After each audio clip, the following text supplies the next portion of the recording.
Before we begin, we want to acknowledge that some stories and discussions in this episode of Radiant Resilience may touch on sensitive and potentially triggering topics. These may include themes of child abuse and foster care abuse, sexual assault, pedophilia, incest, suicide and death, eating disorders, drug and alcohol addiction, domestic violence, physical, emotional abuse, homelessness, extreme poverty, and mental illness. Our goal is to share real life experiences in a respectful and empathetic manner, offering insights into the complexities of the human spirit and the journey towards resilience.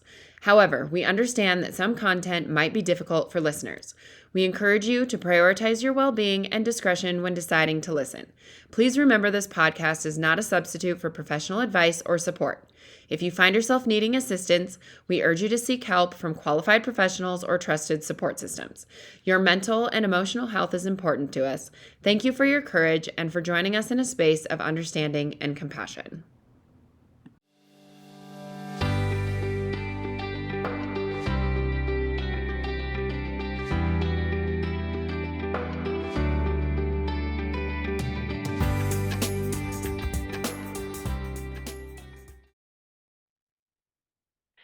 Welcome back, everyone, to Radiant Resilience. I have with me today Adriene Caldwell. While her childhood and early adult life might have been tumultuous, Adriene is now happily married to a wonderful man and living a life she could only dream of when she was young.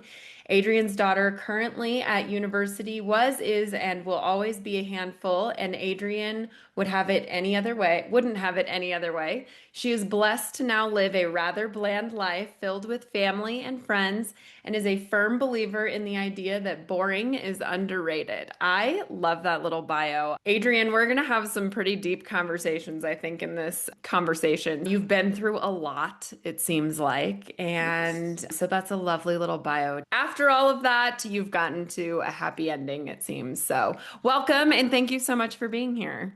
Thank you very much for having me, Tawny. It's a privilege. If you would have asked me when I was 15 years old, if you would have put a picture up and shown me the life that I have now, I would have called you a liar. I would have said there's no way possible that I end up with that life. So I have been truly blessed.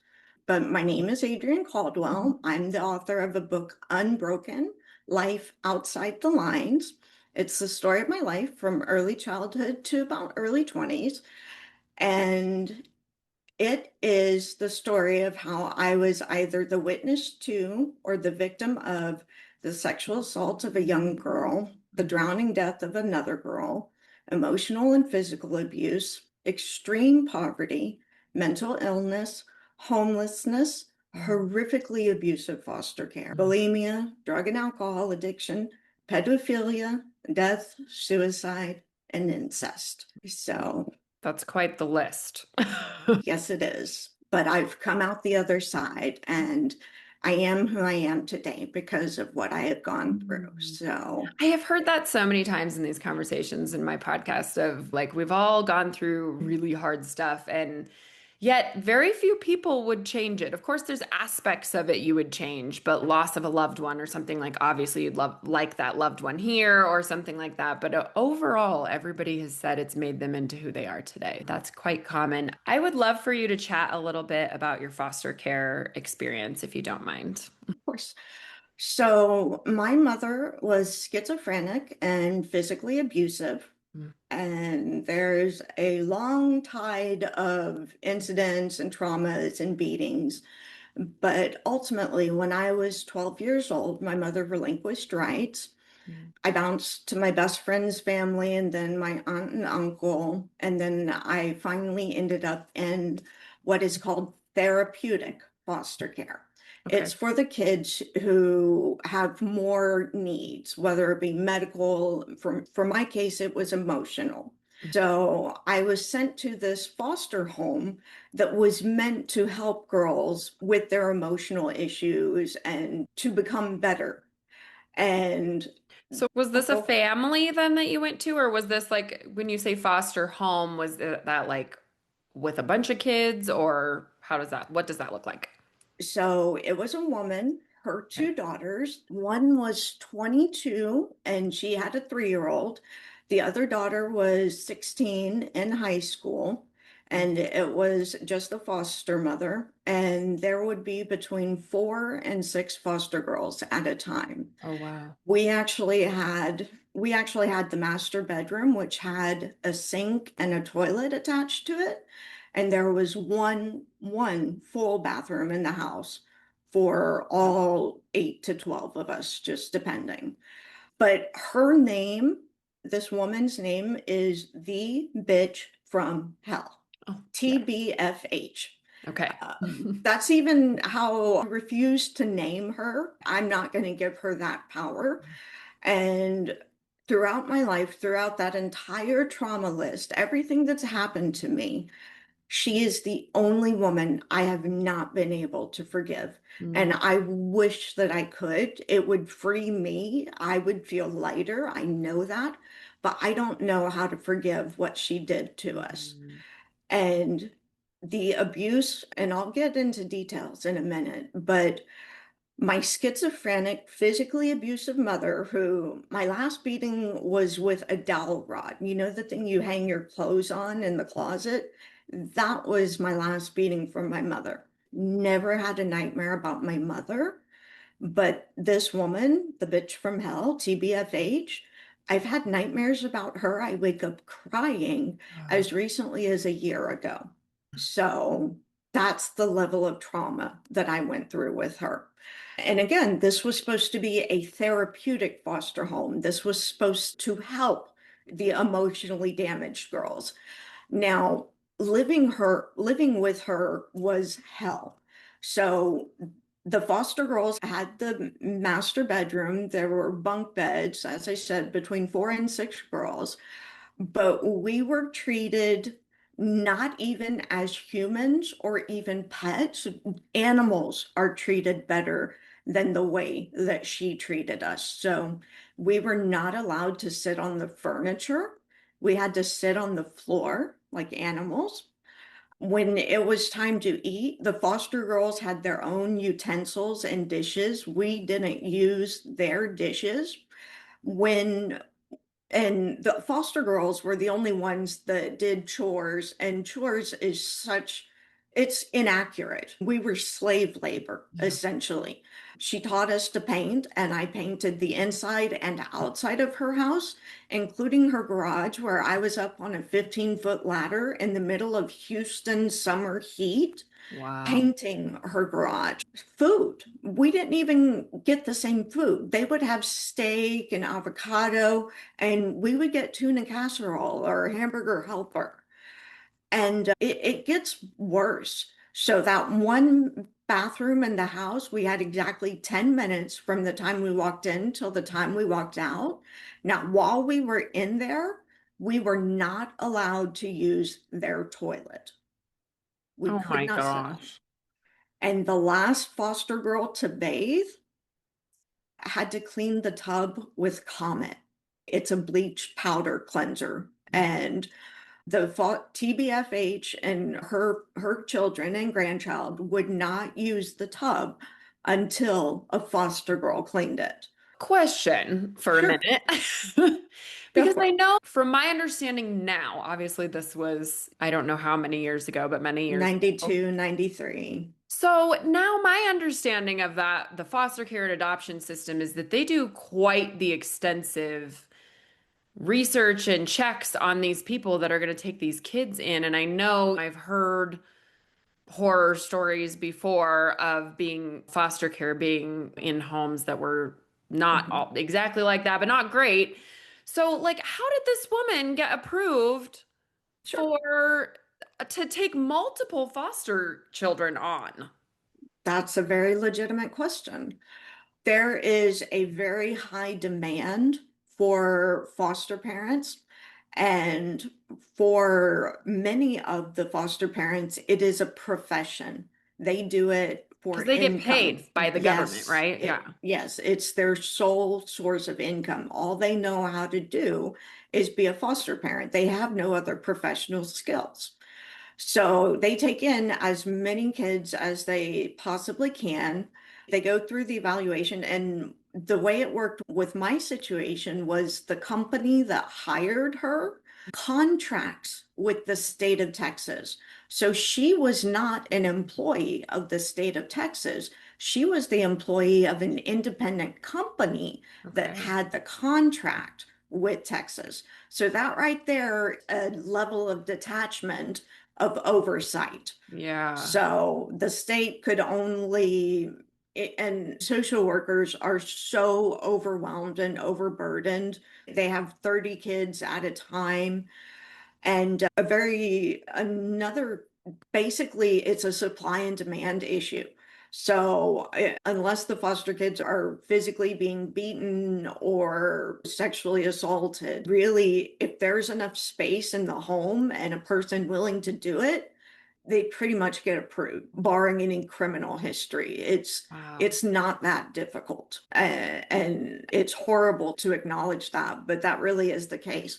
And I'll keep going into detail, but I want to explain. People don't understand. Well, Adrienne, why didn't you talk to your social worker? Why didn't you ask to be moved?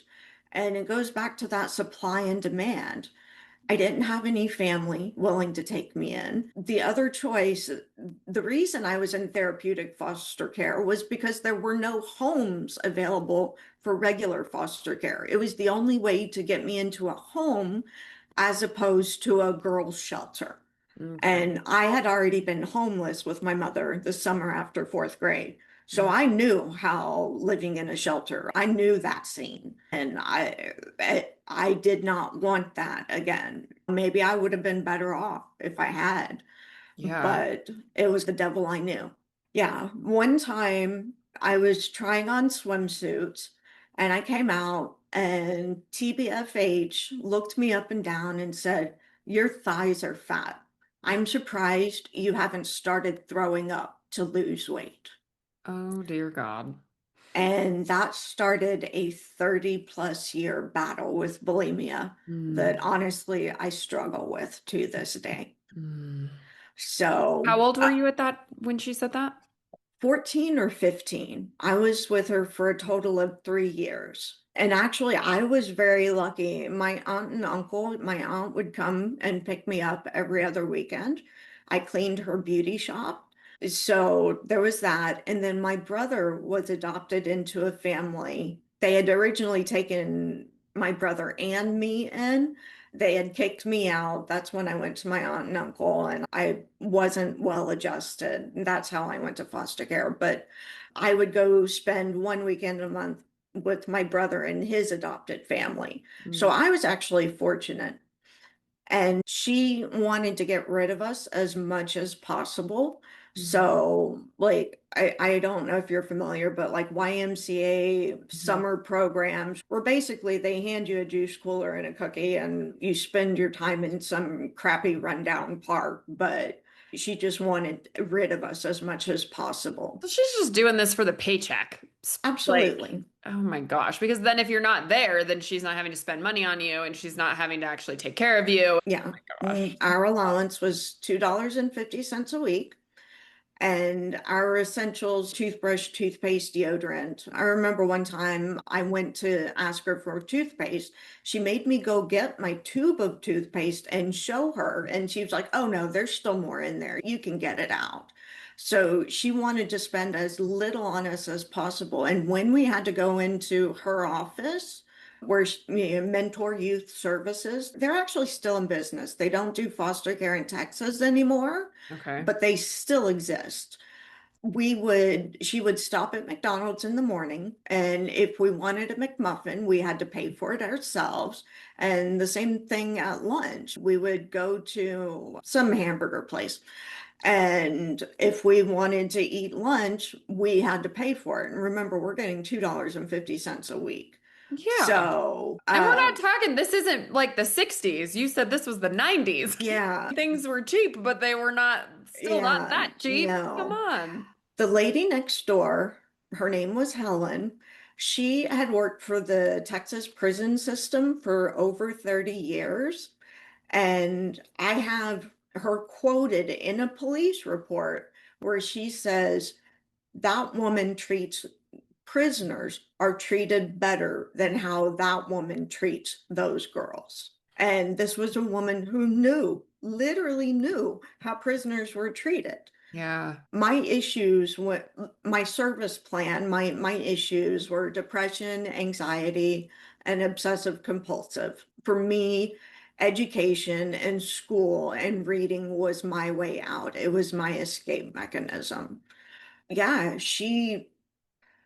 and I believe that most people are good. I don't think that people intentionally go out with the desire to hurt people and to do wrong.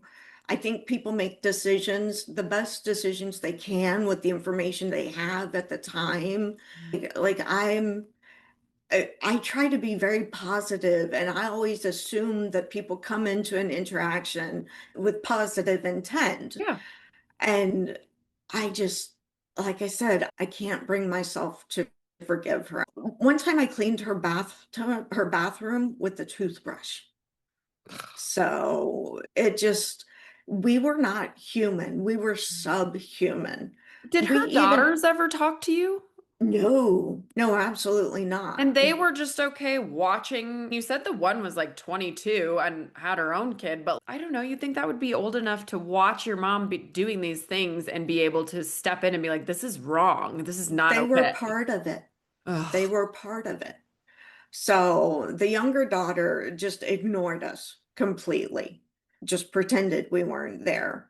The older one was part of the abuse. She would watch when TBFH wasn't around.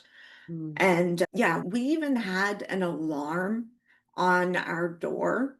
It would get turned on at night. So if we left our room to like get a glass of water or anything, an alarm would sound. So I was so desperate to get out of her home that I was taking German in high school, 10th grade. And the teacher handed out applications for a foreign exchange, a 1 year foreign exchange, and it was paid for by Congress and the German Bundestag, the German Congress. Okay. So that's actually how I got out of her home. I was the recipient of a congressional scholarship. Oh, wow. That's amazing. I'm glad that you got that and had that opportunity. Now, were you ever friends with the other foster girls? Initially, there was one girl who was older than me, and she knew the ropes, and she took me under her wing and told me how to operate. I am very ashamed to admit that once I was the oldest girl, I perpetuated the cycle. I treated the other girls like they were below me, beneath me. That's the example you were being shown.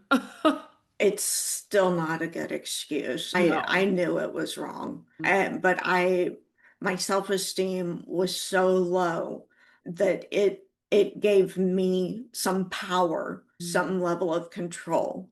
I am deeply ashamed. I've not in contact with any of them, but it's a low point to have to admit that. But I that's mean, what I you did. were being completely overpowered by Yes. that woman too. So to feel like you finally had some semblance of your own power of and control, like you said, I Yeah, think but it's psychologically no it makes sense. excuse. No. Yeah, it does, but it's no excuse. I knew better. And yeah, I did throughout my life. I used people, I manipulated people. I'm very good at finding loopholes and working bureaucracy.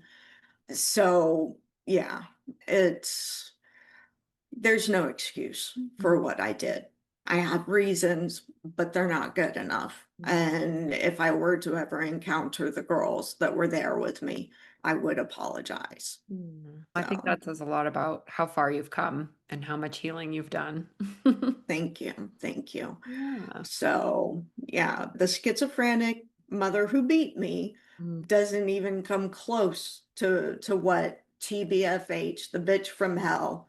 And that's why I call her the bitch from hell. That's fair. Do you know So if she ever got in trouble? I heard that she had a girl kill herself in her home. Oh, dear God. Yeah, Oh. I don't know if it's true. It's just what I heard.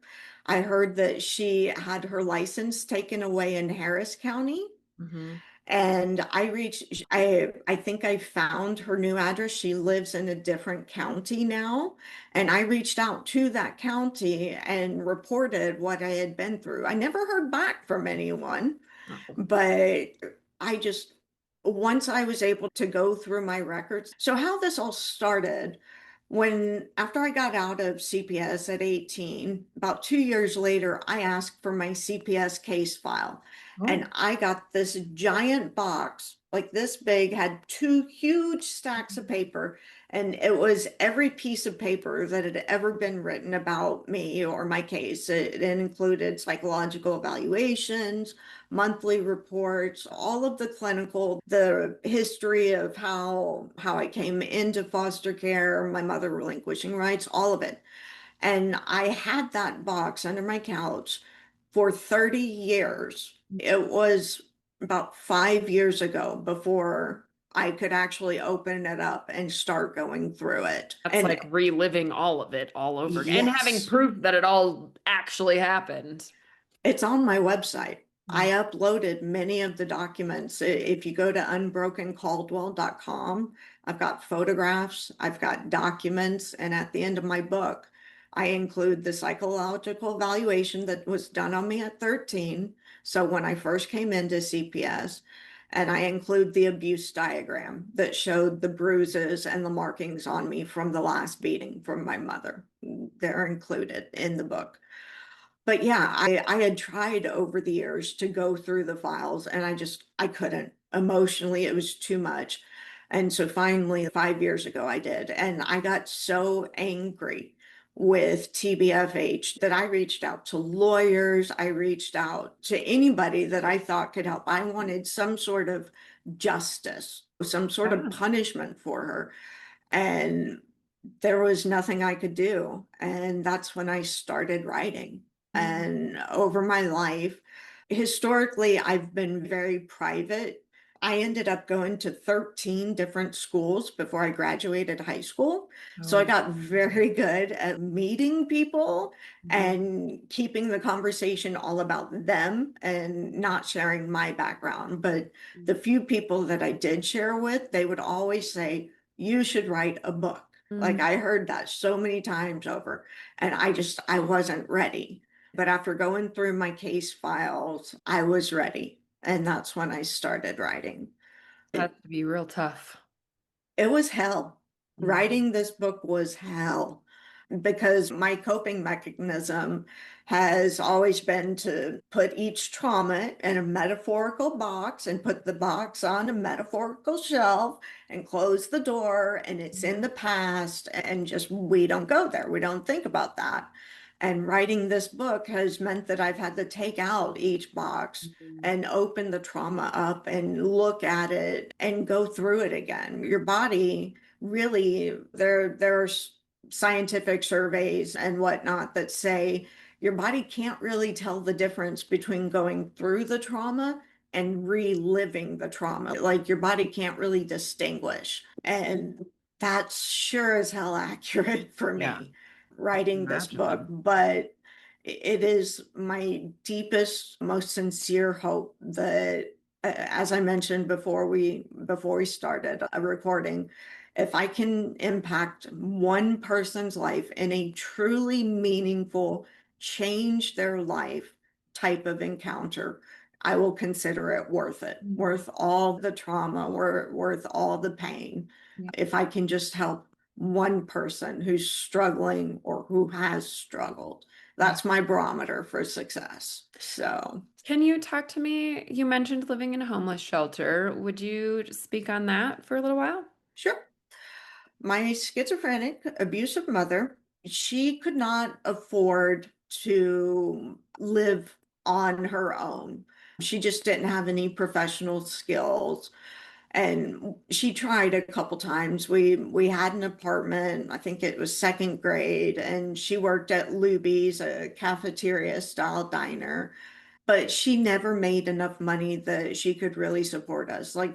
We had no furniture, not even a mattress on the floor in that apartment.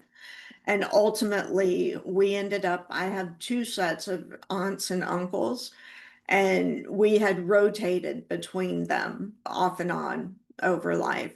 And you said it was you and your brother. Did you have other Mm, siblings? No, Okay. but my brother didn't come along until I was 9 years old. Okay.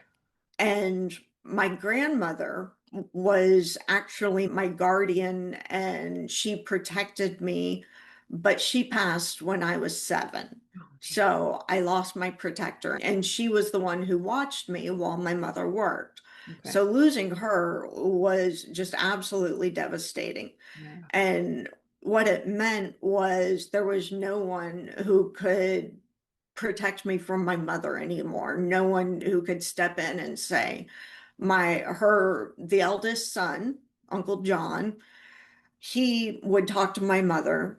So what would happen is my mother would beat me, and then one of my aunts would see it, and then they would report it back to Uncle John, and Uncle John would have a talk with my mother saying, "You can't beat your kids with dog leashes. Don't do that." Oh, goodness. Yeah. And my mother would stop for a couple months and then it would start up again.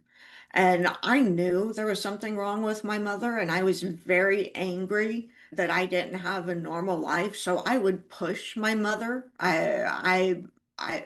To the rest of the world, I was a golden angel, model child, never in trouble in school, just perfect. But to my mother, I was cruel. I was actually cruel to her. So while there's never an excuse to beat your child, I understand she would let things go and it would just build and build and she would erupt and that would be a beating. Now, after Uncle John talked to her, it would abate for a while, but it was just a recurring cycle. And my mother got to the point where she wanted to be able to be independent. She didn't want to have any more interference from her siblings. So she went down to the social services office and asked what it would take to get a government apartment.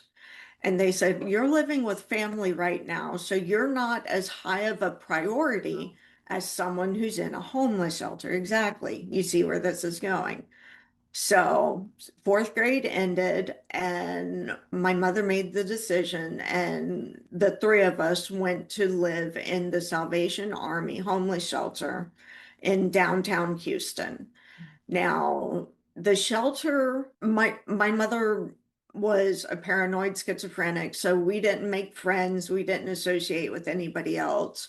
We had breakfast in the cafeteria, and then what the shelter did was every day from 10 a.m. to 3 p.m., they would kick everyone out of the shelter. So we're talking mothers with children, young children. My brother was 3, and we were in downtown Houston, like skyscrapers downtown Houston. And we would just walk around for 5 hours with nowhere to go, no place for cover. The bus benches, Houston, it's easily 100, 102, Yeah. 105 in the summer. And you could see the heat waves just emanating from the concrete and the streets. And they we would just wander around aimlessly. I remember one time a guy stopped and gave us a pizza. Oh. Yeah. And we were just so grateful. It was so touching. But yeah, I would hold my brother's hands and we would just wander aimlessly around downtown Houston. And 3 o'clock would come and we would go back to the shelter. We would nap. My mother and brother would nap. We put the two twin beds together. For almost all of my life at that point, I had always shared a bed. It was my mother, grandmother, and me originally. And then it was my mother, brother, and me. So that's how we felt comfortable. So we pushed the beds together. They would nap. And I went through the Salvation Army's collection of Reader's Digest. Okay. Education, school, books. It was really my escape. And a couple of years later, and we did get a government house, a government apartment The apartment complex is called Haverstock Hill. In my book, it's Haverstock Hell. And we were just abjectly poor. So our furniture, there was a mattress for my brother and me. It was a two-bedroom apartment. My mother had a dresser that she had from childhood. We had an egg crate, and on top of the egg crate was a 12-inch black and white TV. And we had some dishes and utensils, and that was the extent of our furniture. And we were so poor. Food stamps don't cover paper items. Toilet paper, we had to use washcloths because we couldn't afford toilet paper. We couldn't afford toothpaste, so we used baking soda. We couldn't afford things like shampoo and conditioner, so we used basically dish soap for everything, including our laundry, which we did our laundry in the bathtub because my mother, we couldn't afford the laundromat. Wow. And it was an all black neighborhood. We were literally, this was fifth grade for me, we were the only white people in the complex. And so that was fifth grade. Sixth grade, there was another mother and daughter that moved in. The daughter was a little bit older than me, and my mother wasn't really fond of her. She was a little emo, little goth, and Metallica. So my mother would let me go visit her. But yeah, that was the only other. And if you actually Google Haverstock Hill Apartments, Houston, you will find reviews where they say murders happen, but you'll be fine as long Oh as you my just mind your gosh. business. One evening, I would read books at the window because there was a lamp post right outside our building. And I saw a man face down, and there was a knife sticking out of his Oh my back. gosh. And the helicopter emergency rescue, like they landed, took him. Wow. So yeah. And my mother was very cautious. She said, so elementary school was right next door, and I could just walk there and back. Middle school, the bus stop was at the front of the complex. It was the convenience store. And my mother said, keep your mouth shut, don't talk to anybody, just walk there, mind your own business. And that's what I did.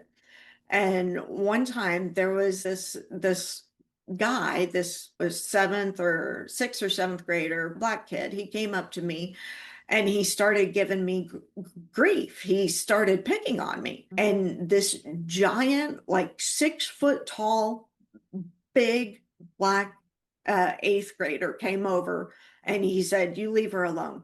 Oh. She's off limits. And it was because of him that I never had any problems. And I don't know if he had a crush on me or if he was just being a good person, but like I am grateful to him to this Yeah. day because he protected me. And I wonder if it's because I made Haverstock Hill look good, got the good grades, I represented well, Yeah. represent Yeah. your community. So, was your mother ever medicated for her schizophrenia? While I was with her, no. Okay. But a decade after she gave up her parental rights, I actually found her. And this is a crazy story. It was like 1997, 1998, the beginning of really the internet being accessible. And I did a white pages search and I found an old phone number for my mother. And I called, and it was a homeless shelter in El Paso. And I gave them my name and my phone number. And I said, if she ever comes back, please contact me. And so a year goes by, and I just imagine that there's this post-it note on some lady's desk at this homeless shelter. A year goes by, my mother comes back to the shelter. They call me. They call me. And my mother gets set up with a government apartment there. It was nothing like Haverstock Hill. She Okay. had furniture. I got to go visit her. Oh Oh. And she had furniture, and on her dining room table was the 7-day pill case. She had a social worker who made sure that she saw the psychiatrist and had her medication. She didn't work, she wasn't able to work, but she was medicated. She watched her Judge Judy and her forensic science shows. She loved those. Smoked 2 packs of Marlboro Reds a day, but she was happy and she was doing well. And I got to see that. And I didn't need a mother figure at that point. My Aunt Rose filled that role for me. I like to say that God didn't give me a mother and a father. He gave me two mothers, but I got to see her and she was doing well, just really well. And I was the only person that got to see her. She passed away less than a year later. But to have that, I stayed for 3 or 4 days. I remember we got drunk together. We drank Bud Light, and I told her how my brother was doing, the family that adopted him, even though they kicked me out, the woman, the mother, she when they got him, he was 4 years old and he had a vocabulary of 10 words. He was severely delayed, not intelligent. I believe he has Asperger's. So, like, he can name any make, model, and vehicle, vehicles, airplanes, anything like that.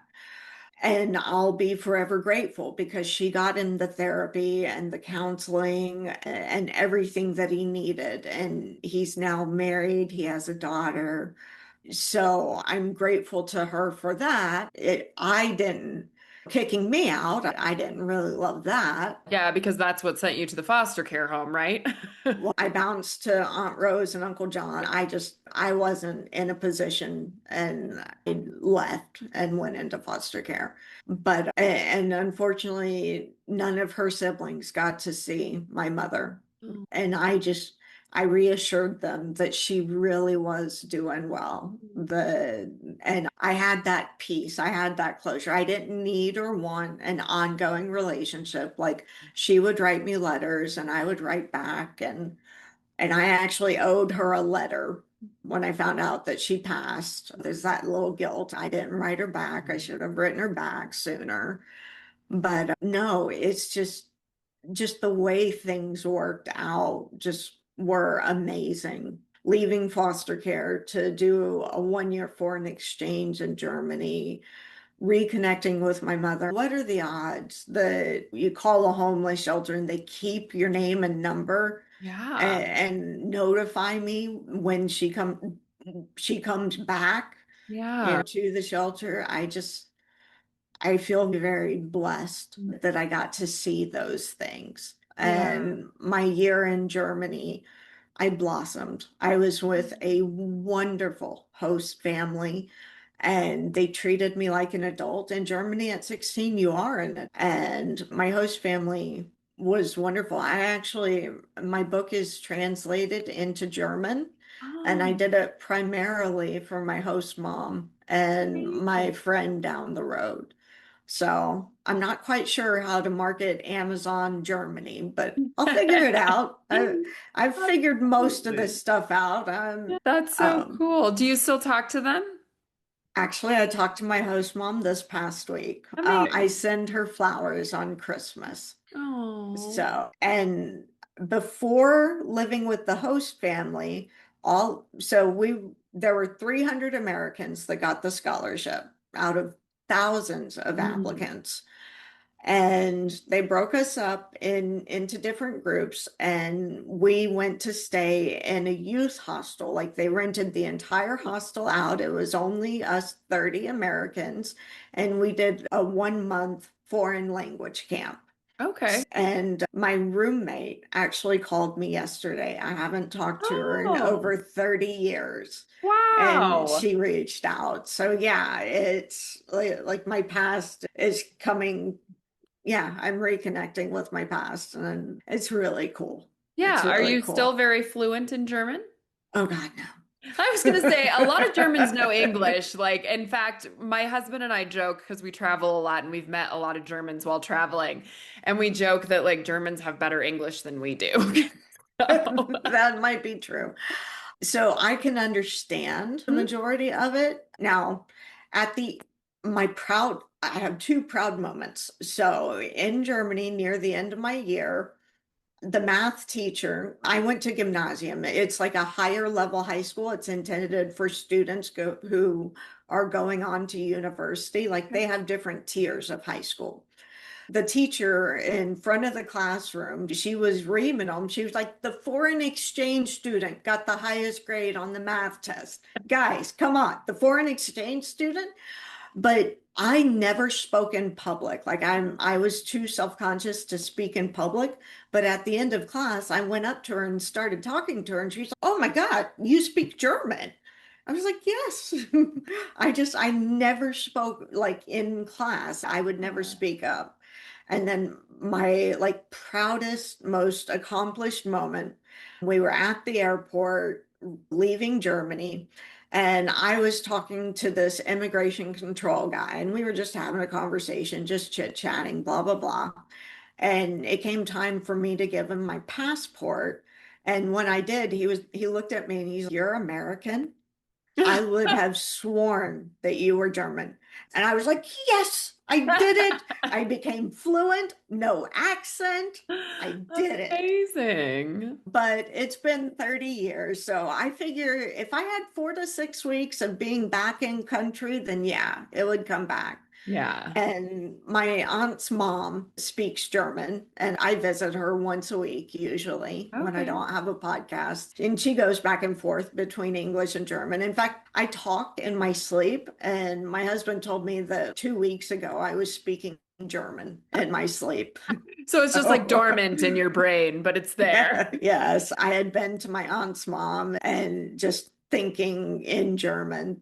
They say you're not fluent until you dream in German. So, I would say that about most languages, probably. If you start yeah, dreaming in that language, then you really know it. exactly. So what happened But yeah, after you went to Germany when you came back?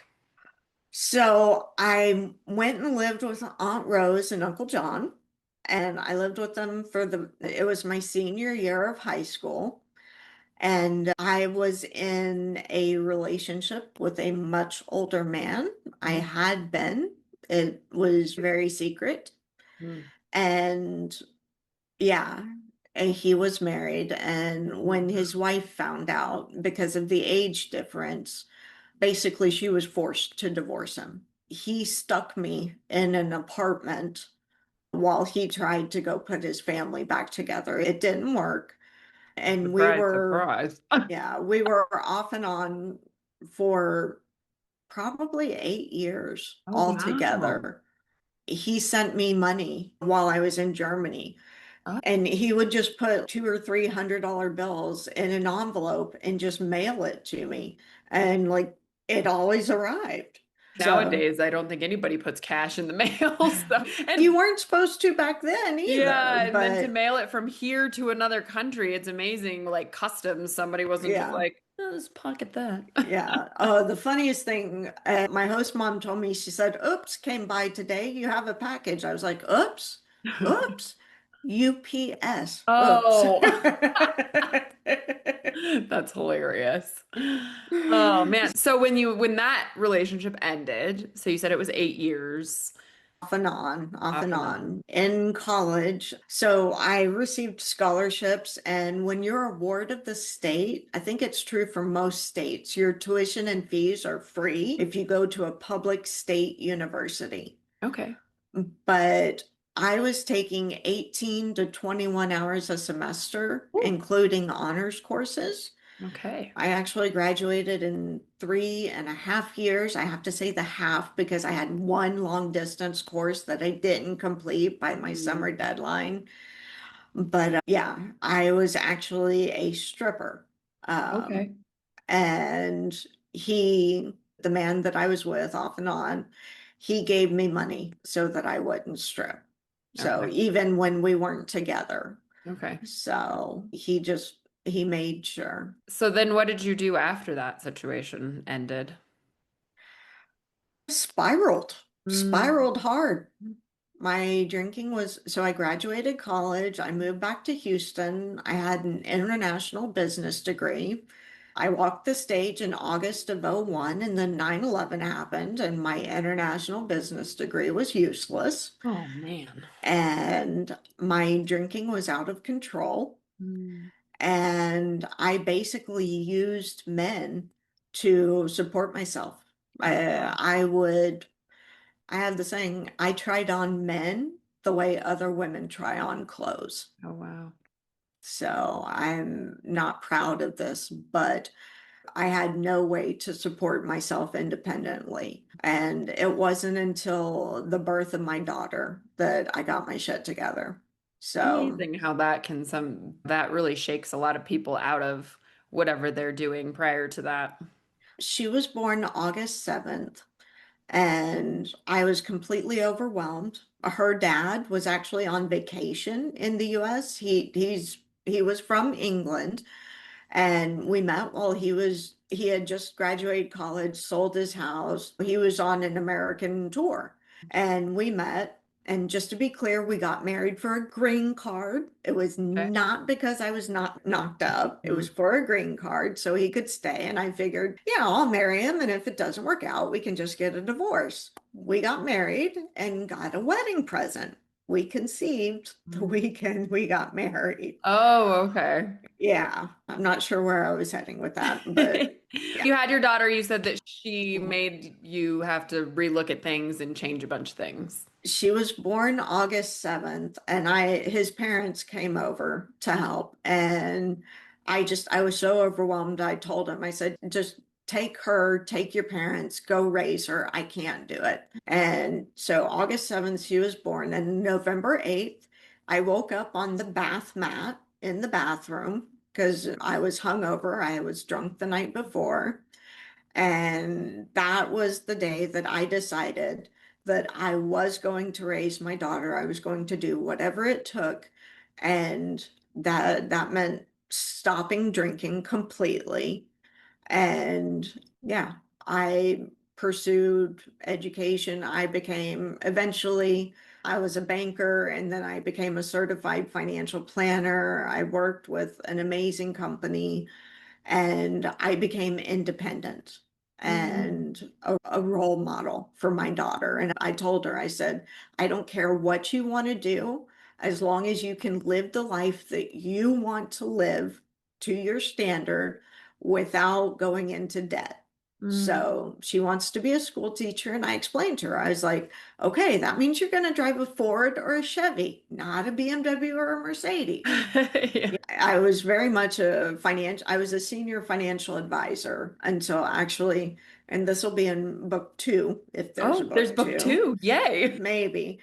But I got sick. I have rheumatoid arthritis. So at 35, I had to leave the workforce. And it was a huge blow because I went from Yeah. depending on men and using them and manipulating and to, I say, I was not a good person the first half of my life. And Mm. I've spent the second half of my life trying to make up for it. Oh.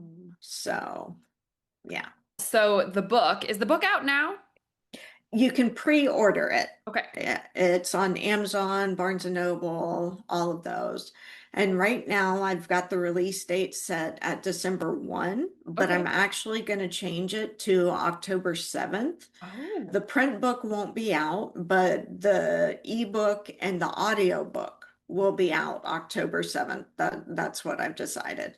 And that coincides with Mental Health Awareness Week. Oh, I love that. So September is Suicide Prevention Month, and I'm trying on my socials to broadcast that. But yeah, no, the book's available for pre-order. And if you go to my website, unbrokencaldwell.com, you can actually read the prologue in chapter 1. Okay. You sign up, and I swear I won't spam you. I'll just send you an email saying, hey, the book's live. And there are links on the email with the prologue in chapter 1. There are links to go ahead and pre-order as well. Okay. And I will link your website and everything in the show notes as well. So if anybody needs easy access to it, check out the show notes. And what So is the full title of the book? it's Unbroken, Life Outside the Lines. Ooh. I love. like coloring outside the lines, life outside the lines. Did you do the audiobook? Yes. How was I that? I spent 5 hours in a recording studio last Sunday, Okay, and I have two more sessions, maybe three. But yeah, no, it's actually going well. good. But yeah, I'm narrating it myself. I broke my husband's iPad. Oh Yeah, it dropped. I was like, crap. no. But Oh. yeah, no, I don't think anything, oh, I better not say that. That'll just jinx me. No, we won't go there. I was going to say nothing can be harder than writing the book, but I'm Yeah, not you saying never that. know. Life is That still just, happening, and yes, we just, unfortunately, I think our healing and growing just never ends, right? Life is still going to throw things at us at some point. absolutely. So One of nobody, my key phrases is never say it can't get any worse. It can, and it sounds like a negative statement. Don't say it can't get worse, but it's really a very positive statement because what you're saying is you're saying your situation right now is not as bad as it could be. that's true. And yeah, so. Yeah, I like that. I abide by that. I made the mistake of saying it couldn't get worse, and it would always get worse. Oh man. So I do not. I do not. My friend, you have been through so much. And of course, if anybody wants to know more, there will be plenty more in the book. And I Yes, think it's so brave of you to put all this out there and be vulnerable and put it out in the world. I know that's not an easy thing to do, but I'm sure that there's somebody out there that will read it and be like, oh my God, I'm not the only person going through this. And then show that there's a light at the end of the tunnel because it sounds like life right now is pretty good. it's amazing. I It's love amazing. that. I am truly blessed. So, I love that. Adrienne, do you have any final parting words for my listeners? oh, I always like hope for the best, Mhm. expect the worst, Mhm. and accept what comes. Ooh, that's good. I've heard that before, but that sounded even better coming from you. Thank you. Oh, Thank that's you. really good. Thank you so much, Adrienne, for coming on here and sharing your story and for being vulnerable. And I think you have grown into such a beautiful soul. So thank you for all the work you're doing in the world too. Thank you so much, Tawny. It's been truly a privilege to be on your show with you. So Thank thank you. you. Yes. And thank you, everybody, for listening. We'll see you on the next episode.